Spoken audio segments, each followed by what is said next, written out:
Today, I wanted to get really a little bit nostalgic with you as we talk about what your clients want, that inner connection. What is the dialogue happening in their minds, and why would they stop on your post? My coach taught me that being mentored by somebody who's been through what you are going through now is like dog years. In other words, what would take you 7 years to do will only take you 1 year to do if you dedicate to the work, dedicate to learning, and dedicate yourself to applying all of these strategies. So the day I had to let go of my coach's hand, I knew I was taking a risk, but that risk was worth every moment. Because while we are holding on to that fear, holding on to the things we are unwilling to do, and holding on to old beliefs, we cannot move forward, and we certainly cannot get the stuff done that needs to be done. In the beginning, let's say when I was young, I had a little side hustle where I would mow my parents' lawn and also do garden tasks for our neighbors. Now, when my dad asked us to do this, it was awful. But when we did it on our own, it felt like something we wanted to do, right? And that was because we didn't always align with his vision of the type of work he wanted us to do. We wanted to play with the flowers and roll on the grass and pick the flowers after they've grown and eat the fruit in the fruit patches. But we needed to do the hard work to get those things done, right? Then forward a little bit and see that entrepreneurial journey explode when I started hairdressing. And during my hairstyling career, I had to start somewhere. I had to have guinea pigs I practiced on. So I asked the neighbors, I asked friends, I asked the ladies at Red Square, I asked people in the center that we worked in. I even asked strangers to come into the salon to sit down and be a model for me.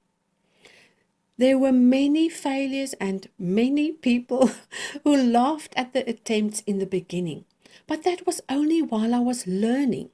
And in that learning process, I built a trust relationship. Some people laughed with me, some people cried with me, but there was always this learning curve, and always I had a mentor standing right next to me saying, no, not this, this is the way, spraying the hair wet with water again and making me try again. And when we can push through all those stumbling points and the phases we have to go through, we will see that all of it includes failures, successes, tests, and experiments. And for that reason, we need to step into our timeline. Today, lots of things happened from that first moment when I had that hairstyling apprenticeship to the day I had my own salon. And while I had my own salon, lots of learning curves happened until that was established and I had to climb the next mountain. When you take that leap, that feeling of release is amazing. It's scary, but it is amazing. And what you've learned up to now, you get to implement. It takes time to get there. It takes courage to get there. But in a couple of years, you will be able to build what you want and see that as the complete thing. Up to then, you really have to discover who it is you want to align with, who it is that aligns with you, and how that marriage between alignments and connection can become a sales process where your client trusts you and where you get to trust the process, right? And in doing that, you need to learn from mistakes and you need to test the market. You get to bounce back. You get to take the next step. You get to go through experimental phases. And every time you count those small wins along the way, you make sure that the market is ready for you. By the time you invest more of your own money into your efforts, it will become apparent that what you are doing is going in the right direction. So before you spend too much time, too much effort, or too much money, you have to test the market. You have to see if this thing that you want to make come alive in the world is something somebody else wants. There will be no use creating a product, putting it out there, and trying to sell it, because that means you'll need to convince other people of your program, of your product, of your effort, and of your service. And we cannot convince other people. We can only be convicted ourselves. And that means being in alignment, being the alignment, and then showing the world how aligned you are. And then everybody who is aligned with you will come along to play.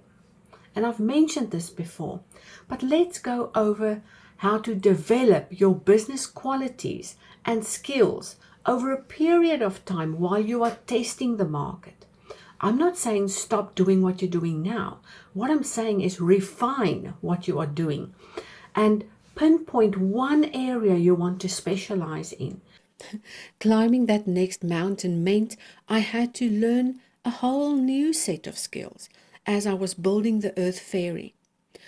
The Earth Fairy was a holistic body care range I created for my clients because I was on this healing journey myself, and I realized how stressed out career women were. And all those ladies who landed in my salon at 7 a.m. in the mornings because they had to get ready to go to that very important meeting, and the amount of stress on somebody like that. And creating that massage candle and that body care range to pamper and take care of them meant they had somewhere to escape to. And I was filling a gap in the market. But it didn't happen overnight. It took trials and tribulations and many, many recipes that failed until I scaled that mountain and sold that company. I have no idea what's happening to that company now, but selling that to somebody who believed in it meant that they opened up the opportunities for themselves to also grow. And they have never had a company like that, so they also needed to learn. I gave them all the resources, I gave them all my recipes, I gave them all the steps to make that successful. And the rest is up to them. Now, the same thing happened when we moved to Australia and I decided to give up my long life career. And it wasn't because I didn't want to do it anymore. It was that I didn't want to go through an entire process of trade recognition. Because believe it or not, even after 26 years, I still had to somehow prove myself and prove my worthiness. And instead of doing that, I decided to pivot and take on a whole new career. If I was going to spend my time and my effort and my money into something I want to believe in, I wanted to reframe that into something I wanted instead of what I didn't have, right? So by refocusing, I understood what I wanted to do next. And that meant I also had to learn. I also had to go through steps. I also had to take my entire creative career to the next level. And as always, things will improve as we start. You have to start somewhere. And if that starting point is 0, you will realize soon that even years of business knowledge will bottleneck at some point as you need the right person, the right places, the right situations to make your transformation happen. It may take years or it may take overnight, but the important thing here is to gain the knowledge to get that possibility going. And in order to succeed better, faster, and make changes of that runaway train that might derail at some point, You need to learn to trust yourself. You need to learn to take every resource and apply it, get the results, and come back to the lessons you've learned and improve. Because every single time you re-watch a lesson, you watch it from a new consciousness. You watch it from a new point of view. In this lies the value of each resource laid out in the Creative Conscious Business Mind course and the mentorship program. It's for you to continue the learning and unlearning process with a new mindset, a new consciousness, thanks to your higher understanding of any given subject. These days, it just isn't enough anymore to have efficient marketing. What you need and what your community of clients, buyers, and prospecting students need, or maybe want, is your creativity, your conscious awareness of their needs, and only then will you have an inner understanding of your one top priority: finding a way to make another human being feel good and feeling good about what they do. You cannot convince anyone. You can only interact with their opinions, their objections, and the things they want from you. It is for this reason most business owners never get that connection to their clients and buyers, because they aren't speaking their clients' language. They aren't tapping into what's going on in their minds. Those inner conversations are about the problems they cannot solve themselves. If they could, they would definitely not be looking for solutions. They wouldn't be looking for some way to solve a problem. And if they happen to come across you and you aren't that person who's touching their hearts, they may skip over you completely. What most entrepreneurs do is imagine how a boat could help other people, then they create the boat and the flash flood to force the people into the boat. This is one of those sleazy sales tactics. Can you see it?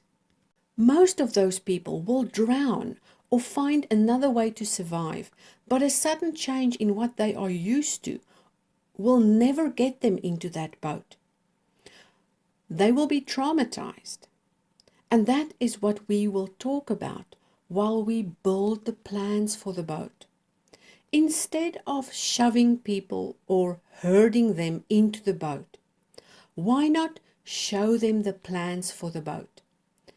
Then we demonstrate how the plans to the boat work.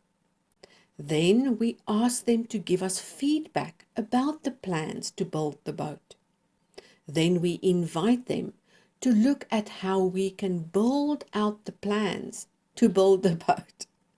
And only then do we get them to buy into the idea of building a boat.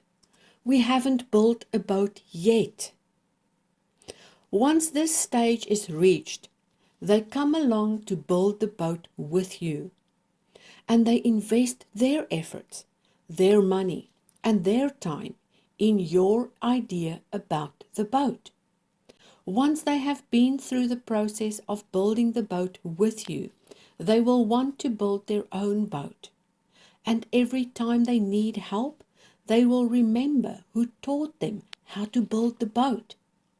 Isn't this magical? And this is what your sales process should be like. This is what your client journey should be like.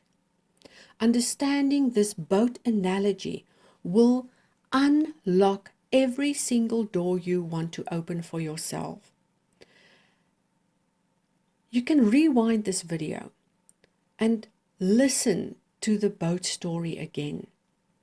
Listen intensely to why you need to show them the plans first, why you need to get feedback on the plans, why you need to earn their trust, and why you need to wait before you just build a boat and shove everybody on it.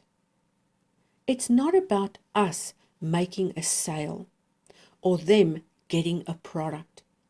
It's about a conscious connection between us and them that is brought together by a product they love.